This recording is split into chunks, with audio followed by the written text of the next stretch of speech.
Shooting a swimming competition isn't easy, but this is how I did it. Now, if you've seen my last vlog, you'll know that I'm a part of Nova Swimming Generation, which is an organization that organizes swimming competitions. And last Sunday, they had Nova Autumn Clash, which is their latest swimming competition. They usually do one per season.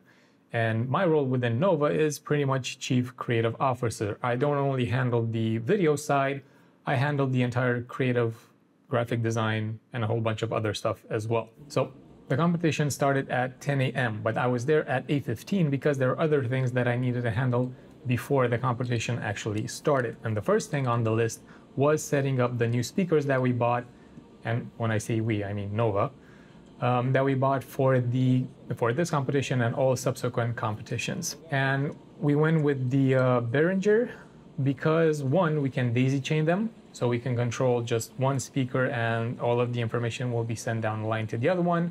It also has a port for external audio that we needed for our wireless microphone system. And this is the important part, it also has a USB player. So I can stick a USB stick in the speaker itself and it will play. And the cool thing is we can actually control the volume of each individual input. So we had one volume for the music, one volume for the microphone, the general volume of the speakers themselves, and it was easy to dial it in perfectly so the music won't be louder than the microphone for the speaker. The setup itself was pretty straightforward. I did run into an issue with the music. Now, I wasn't aware of this prior, but the USB stick needs to be formatted in FAT32. I didn't know that, and my stick was NTFS. So I kept getting errors when plugging in the USB stick in the speaker. It took me longer than it should have, I have to admit. It took me longer than it should have to figure out what the issue was. But once I did, through some quick Google searches, I copied all of the music onto a laptop, formatted the USB stick in the correct format, copied the music back onto the stick, plugged it in the speaker, and it worked. Yay! So once that was done, I moved on to the next thing, which was to set up the cube. Now, if you've watched my previous video, you know that I created a video package to be played on the cube in the venue. And now it was just a matter of setting things up, because besides the video package, we also had cards for the individual swimming races, and also a card with a QR code that would be shown at the end for people to scan the QR code and then give feedback on the competition itself, the organization, and everything. And for that, we used OBS, which was on a laptop, and the cube came in through HDMI in the laptop. So pretty much it acted as an external monitor. And through OBS, what I needed to do was to set up different scenes for each individual thing that we needed to show. So the video package, the cards, and the QR code at the end. The video package and the QR code were pretty straightforward, easy peasy. I had an issue with the cards because in my mind, the way I wanted to set things up was the second scene, which would be the scene for the cards, would show a photo window. All of the cards, which were PNGs, were set up in a specific order in which the races would commence. And then the person handling everything would just go into the photo window, switch it out, switch the current card to the next card, and then go in OBS and switch the scene so that what was shown to the audience would be the correct card for the race that was about to start. The problem was this didn't work. For some reason, the way that I thought it with the photos and switching didn't work at all. And I have no idea why, because I tried at home on Windows and it worked, but apparently the laptop was a Mac, and Mac and Windows, they don't mix. So what I ended up doing, because I was running out of time, was just create a scene with all of the pictures. And the way it worked, so we had the video on the loop, and when they switched the scene to the scene with the cards, you would see the previous card, and then the user would have to manually switch it to the correct card, which was not ideal, but it was the only solution that I could come up with on the spot. And that's how I handled that. Now let's talk some video gear, the actual reason why I was there. In terms of camera, I'm using my Panasonic Lumix S5IIX, and the lens that I went for is actually a rental. I went for the 24-105 f4 Panasonic lens. Now, why did I choose this lens? Well, the lenses that I have are the kit lens, the 20-60 f3.5 to 5.6, and the 50mm 1.8 Lumix lens. Now, for this particular shoot, and for this type of shoot in general, I prefer zoom lenses, and I prefer long zoom lenses. Why? Because the pool itself was pretty large, and the kids mainly swam on the middle lanes. So it was difficult for me to get close to the action. So for that, I needed a longer lens. Sure, I could have made do with the kit lens, and yes, I get it, 60mm isn't all that long, but if you put the camera in APS-C mode or in pixel to pixel, you actually get it to 90 to 95mm, which would have been enough.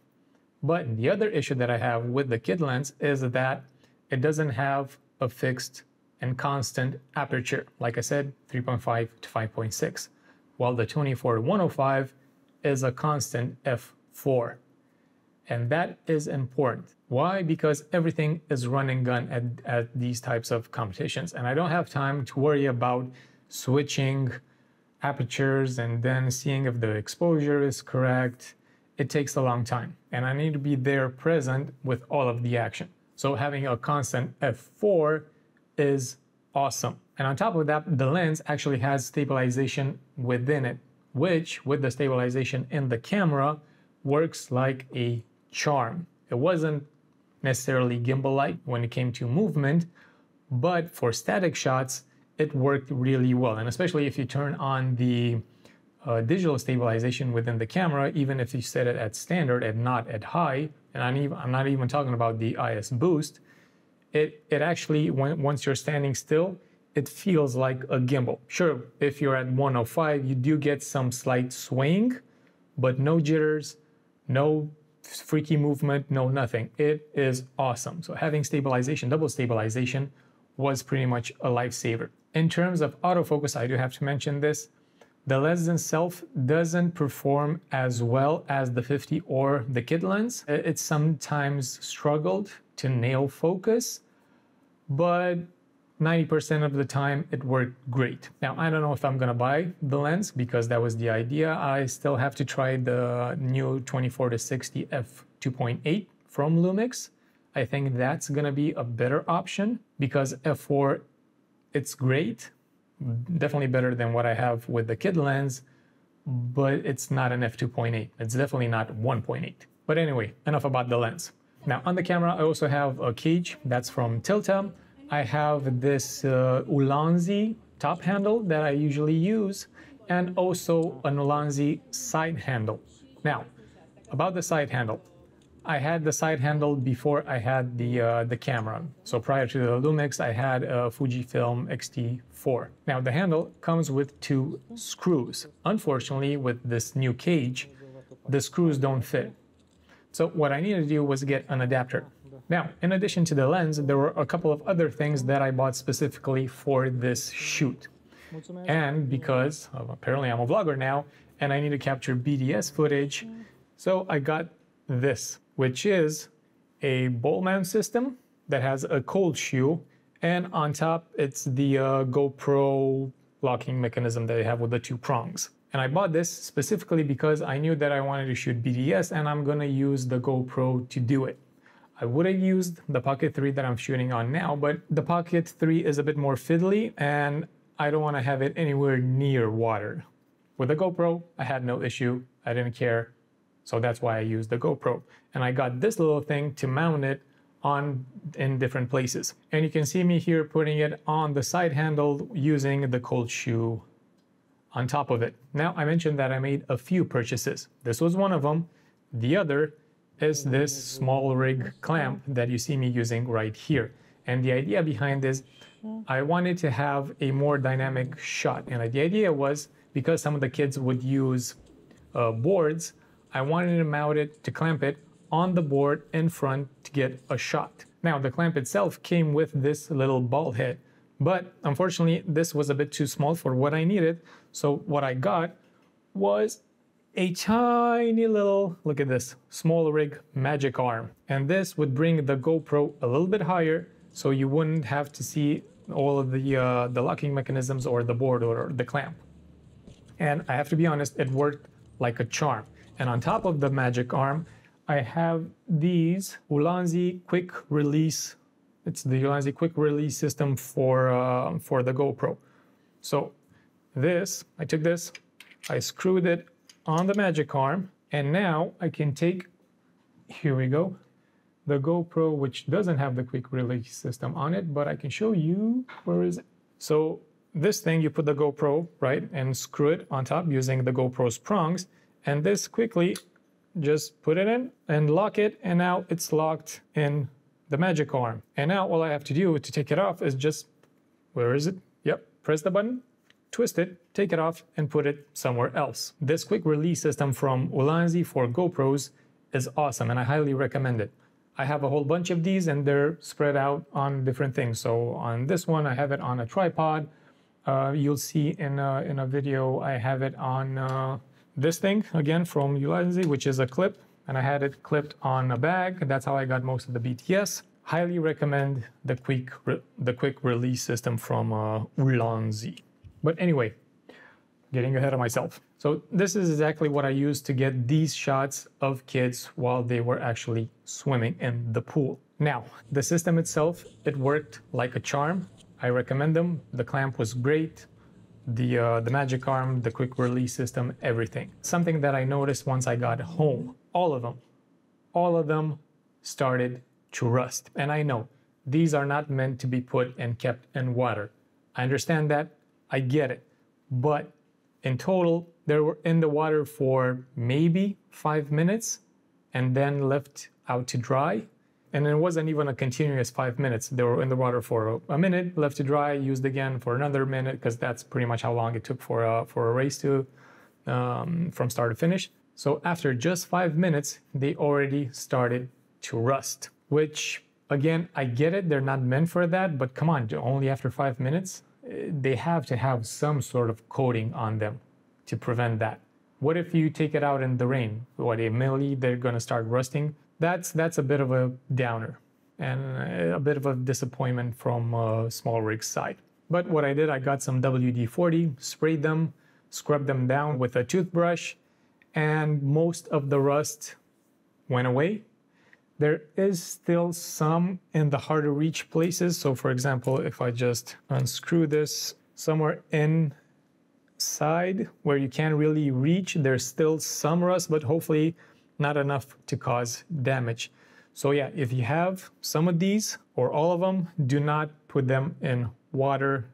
They're not going to take it. Oh yeah, another thing that didn't work as planned is you see me fiddling around. The screw from the magic arm, I couldn't tighten it tight enough in the clamp. It kept becoming loose. And no matter how hard I tried to tighten it, it just didn't work. Eventually, I just said, F it. I'll leave it at that and see what happens. And it kind of worked for the first kid that jumped in the water with the board. It didn't hold up.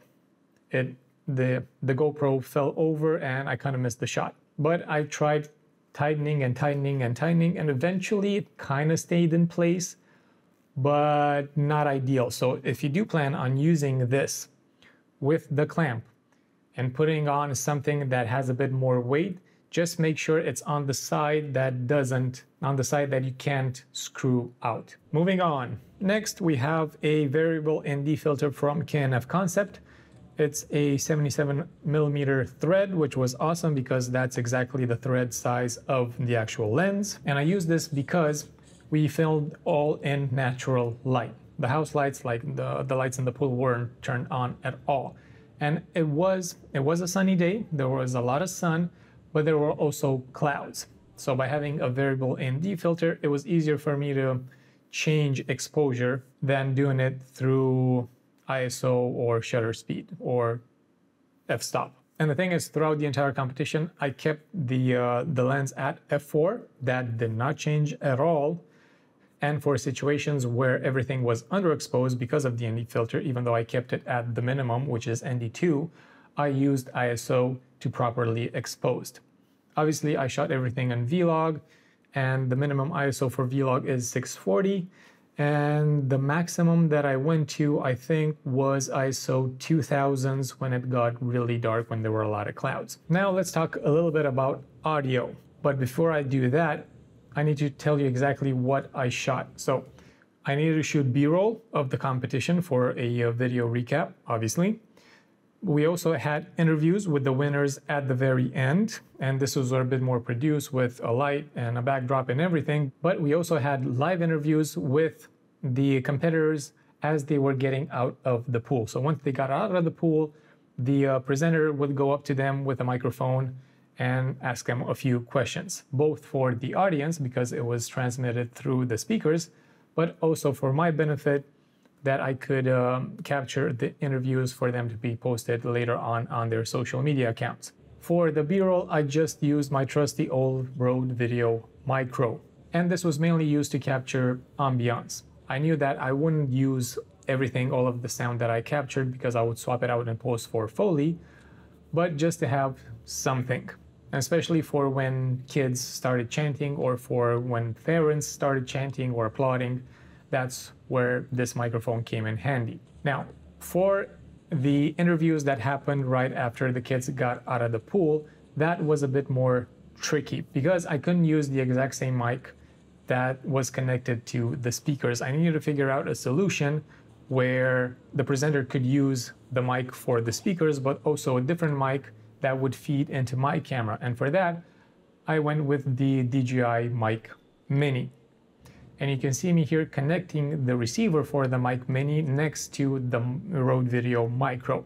And the way that I did it, for B-roll, I used the Micro, but once I had the live interviews, I would pull out the Micro and plug in the receiver for the DJI Mic Mini and just use that. And the interviewer would just have to hold the Mic Mini in hand next to the other mic. It wasn't ideal. Initially, I thought that there will be some issues in terms of connectivity because you had two mics that would transmit 2.4 gigahertz signals out close to each other, but it worked like a charm and I have no complaints. And for the other piece of audio for the interviews at the end, I'm going to talk about that once I get there, because initially the plan was to make all of the setup prior to the competition actually started. But given the issues with the USB stick and with OBS, I didn't actually have enough time to do all of the setup for the interviews that was supposed to happen at the end of the competition. So I just left that after. And now with the prep all done, it was finally time to start actually shooting stuff. The competition, like I said, started at 10 and it lasted around 1 p.m. I think it was done, interviews and all. And in terms of the B-roll, you can see here how stupid I look being so close to the GoPro. But I tried to get as many diverse shots as possible from different angles, at different focal lengths, the different spots in the pool. Again, because everything happens around a rectangle, I didn't have that many options in terms of positions, like spots where I could go and start filming. But I made the best of it. I also went into the stands, got some crowd reaction shots, crowd shots in general, with the kids that were waiting to go and swim, shots from the premieres because they had premieres after a certain number of swimming races, and obviously the ones at the end for the best athletes within their certain age category. Oh, one thing that I forgot to mention in terms of gear is this. This is your regular small sling camera bag.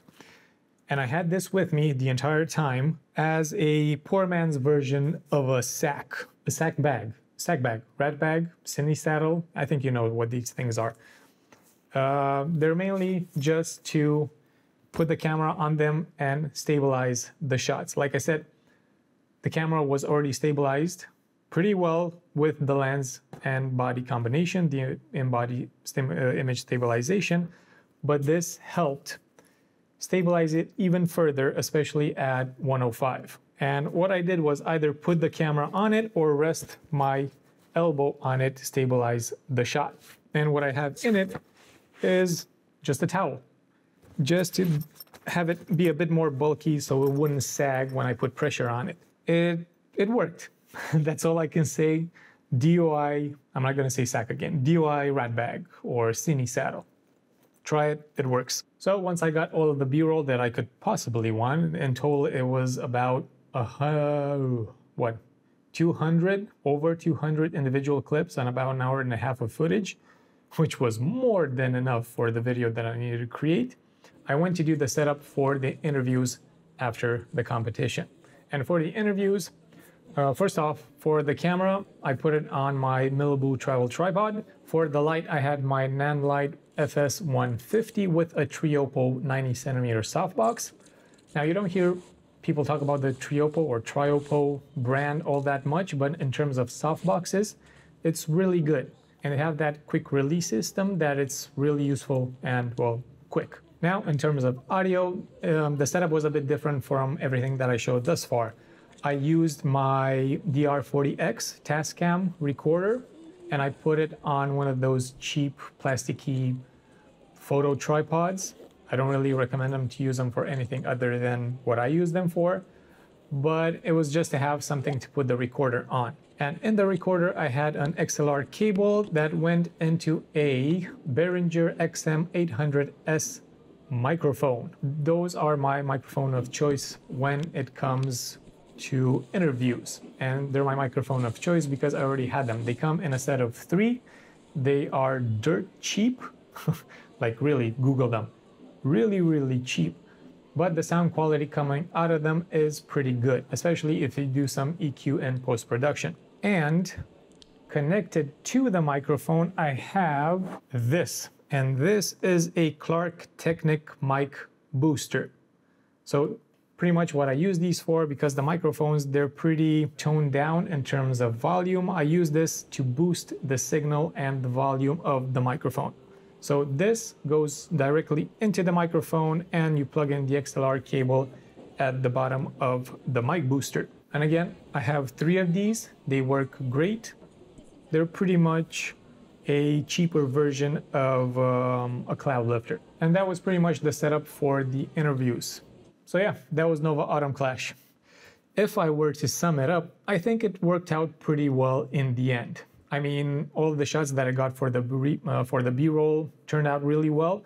I'm especially happy with the idea for the GoPro clamped to the board. I really like how those turn out, and especially given the fact that they're more dynamic and up close to the swimmers. The audio solution, well, obviously the one at the end for the interviews, that worked out well. That was tried and tested. But I'm happy that the DJI mic, the solution that I came up with for the live interviews, turned out well as well. Even though for the interviews themselves, because they were live on the speakers, you do hear a lot of echo coming from the speakers and from the environment. But given the fact that the DJI mic was so close to the speakers, like the interviewer and the interviewee, the audio came out great and there wasn't any interference from the other microphone. So big thumbs up to that, but obviously this was a one-time solution. I need to think of something for the next competition. And everything else in terms of the camera and the gear that I brought and the lens, again, big thumbs up to the 24-105, but I highly doubt that I'll buy it for myself. I'm still thinking about the 24-60 f2.8. I think that's gonna be a better solution for my needs. But the shots that I got with it turned out great. I actually created the recap video already, so I'll leave a link in the description. You can go ahead and check that out if you're curious. And if you like the editing for that, just let me know. I'll do a breakdown. And if you have any other questions about what I showed about the gear, of how I plan things and everything, just leave them in the comments and I'll definitely respond. And with that, I think that's enough for this one. See you later.